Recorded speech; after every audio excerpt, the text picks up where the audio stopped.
സൂത്ര, ഈയിടെ ഞാൻ എന്നും പേടി സ്വപ്നം കാണുന്നു. എന്റെ ശബ്ദം പോയെന്ന്. സ്വപ്നത്തിലല്ലേ, അത് സാരമില്ല. ഞാൻ കോട്ടമുത്തപ്പനെ വിളിച്ചൊന്ന് ചോദിക്കാൻ പോവുകയോ? ചുമ്മാ എന്തിനാ മുത്തപ്പനെ ബുദ്ധിമുട്ടിക്കുന്നത്? ഇപ്പോഴേ പറ്റി. ശരിക്കും ശബ്ദം പോയാൽ പിന്നെ മന്ത്രം ചൊല്ലാൻ പറ്റില്ലല്ലോ.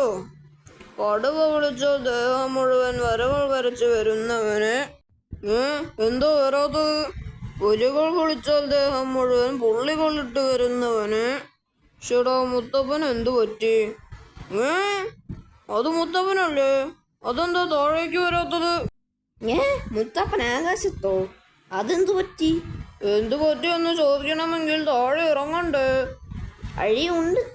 പറക്കാൻ പറ്റുന്ന ആരെങ്കിലും പോയി ചോദിച്ചാൽ മതി. ഞാൻ ചോദിച്ചാൽ പോരെ? വൈദ്യർ? കുറെ ഹൈറ്റിലേ നിൽക്കാൻ പറ്റുന്നുള്ളൂ. എന്തോ ടെക്നിക്കൽ പ്രശ്നമാ വൈദ്യരെ. ശരി, വിളിച്ചിട്ട് വന്നതാ. പക്ഷെ താഴെ ഇറങ്ങാൻ പറ്റണ്ടേ? തൽക്കാലം ഞാനൊരു മരുന്ന് തരാം. ശബ്ദം കൂട്ടുന്ന മരുന്നാ. ഈ ഹൈറ്റിൽ നിന്നു സംസാരിച്ചാലും താഴെ കേൾക്കും. ഷേരുവിന് മരുന്ന് കൊടുക്കാം. ഹായ്, അത് മതി. ഇതാ, 5 മിനിറ്റ് നേരത്തേക്കാണ് ശബ്ദം കൂടുക. പിന്നെ മറ്റാരോ വിളിക്കുന്നു. ഷേരുവിനോട് ഒന്നുകൂടി പ്രാർത്ഥിക്കാൻ പറയാമോ? മരുന്ന് കഴിച്ചാൽ താഴെ നിന്നാലും ഉറക്കെ സംസാരിക്കാം. 1 മിനിറ്റ് കഴിഞ്ഞ് ഷേരു ഒന്നുകൂടി പ്രാർത്ഥിക്കാൻ മുത്തമ്മൻ പറഞ്ഞിട്ടുണ്ട്. പ്രത്യക്ഷപ്പെട്ടിട്ട് മരുന്ന് കഴിച്ചാൽ മതി, അല്ലെങ്കിൽ പ്രാർത്ഥനയുടെ ശബ്ദവും കൂടും. കുറുക്കനൊന്ന് വിളിച്ചാൽ ഇത്തവണ താഴെ വന്നല്ലോ. അപ്പൊ എനിക്ക് മരുന്ന് വേണ്ട. പ്രശ്നം മാറി. അപ്പൊ ഞാൻ മരുന്ന് കഴിച്ചത് വേസ്റ്റായോ? പ്രീ സ്കൂൾ എന്ന് കേട്ടിട്ടുണ്ടോ? ഇല്ല. സ്കൂളിൽ പോയി തുടങ്ങുന്നതിന് മുമ്പ് എന്നാണ് ഇതിനർത്ഥം. മനുഷ്യരുടെ ഭാഷയാ. അക്ഷരം പഠിച്ചു തുടങ്ങുന്നതിന് മുമ്പുള്ള കാലത്തെ പഠിക്കലാണ് പ്രീ സ്കൂൾ. എങ്കിൽ എൻ്റെ അമ്മാവനും പ്രീ സ്കൂളോ ഇതുവരെ അക്ഷരം പഠിച്ചിട്ടില്ല. അങ്ങനെയല്ല, തീരെ ചെറിയ കുട്ടികളാ പ്രീ സ്കൂൾ കുട്ടികൾ. അവർ കളികളിലൂടെയാണ് കാര്യങ്ങളെല്ലാം പഠിക്കുക. വഴി കണ്ടുപിടിക്കുക, കുത്തുകൾ യോജിപ്പിക്കുക, വരയ്ക്കുക, നക്ഷത്രത്തിൽ മൂക്ക് മുട്ടിക്കുക.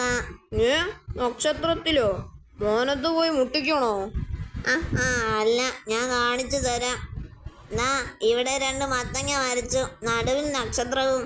ഈ നക്ഷത്രത്തിൽ മൂക്ക് മുട്ടിച്ചാൽ മത്തങ്ങ 2ഉം അടുത്ത് വരുന്നതായി തോന്നും. ശരിയാണല്ലോ. സൂത്ര, ഇനി ഞാൻ മുട്ടിക്കാം. ശരിയോ? അടുത്തു വന്നു. ഇത് വെച്ചൊരു കളി കളിക്കാം.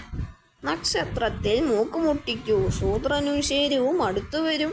1 തവണ മുട്ടിക്കാൻ ഫീസ് 1 മുട്ട. മുട്ട കൊണ്ടുവന്നാലേ മുട്ടിക്കാൻ പറ്റൂ. ശരിയോ? സൂത്രനും ശരിവും അടുത്തു വന്നു. ഇനി ഞാനൊന്ന് നോക്കട്ടെ. ഇനി ഞാൻ മൂക്ക് മുട്ടിക്കാം. എവിടെ? അടുത്ത് വരുന്നില്ലല്ലോ. അത് ചേട്ടാ, ഇത്രേ നീണ്ട മൂക്ക്. അത് ശരി, എന്റെ മൂക്കിനാണോ ഇപ്പൊ കുറ്റം?